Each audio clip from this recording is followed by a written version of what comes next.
નમસ્કાર દર્શક મિત્રો, ટીવી18 ન્યૂઝમાં આપનું સ્વાગત છે।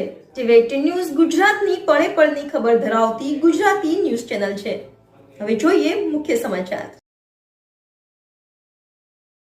બાંડીબાર પીપળી દુધિયાને જોડતા એપ્રોચ રોડ બ્રિજનું લોકાર્પણ આજરોજ તારીખ 5/4/2025ને શનિવારના રોજ ગુજરાત રાજ્યના માર્ગ અને મકાન પંચાયત વિભાગ દ્વારા દાહોદ જિલ્લાના લીમખેડા તાલુકાના વાકડી નદી તથા હડપ નદી ઉપર બનાવવામાં આવેલા major bridge on Dudhiya Pipli Bandibar road kilometre 3 તથા કિલોમીટર 4.600 પર મેજર બ્રિજ એપ્રોચ સાથેની કામગીરી 10 કરોડના ખર્ચે પૂર્ણ કરવામાં આવી હતી, જેનું આજે લોકાર્પણ ગુજરાત સરકારના કેબિનેટ મંત્રી આદિજાતિ વિકાસ અને શિક્ષણ મંત્રી ડોક્ટર કુબેરભાઈ ડિંડોર તથા કૃષિ અને પંચાયત મંત્રી વજુભાઈ ખાબડ, દાહોદના સાંસદ જશવંતસિંહ ભાભોર, દાહોદ જિલ્લા પંચાયત પ્રમુખ કરણસિંહ ડામોર, ધારાસભ્ય શૈલેષભાઈ ભાભોર, દાહોદ જિલ્લા ભાજપા પ્રમુખ સ્નેહલભાઈ ધરિયા તેમજ ડીડીઓ દાહોદ માર્ગ અને મકાન વિભાગના અધિકારી તેમજ જિલ્લા તાલુકા પંચાયતના સભ્યો, સરપંચ શ્રીઓ તથા મોટી સંખ્યામાં ગ્રામજનો ઉપસ્થિત રહ્યા હતા।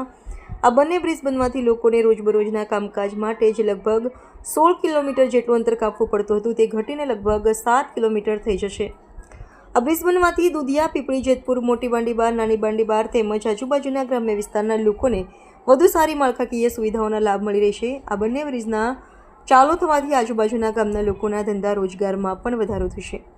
આ બંને બ્રિજ ચાલુ થવાથી આજુબાજુના લોકોની વર્ષો જૂની સમસ્યાનો અંત આવ્યો છે।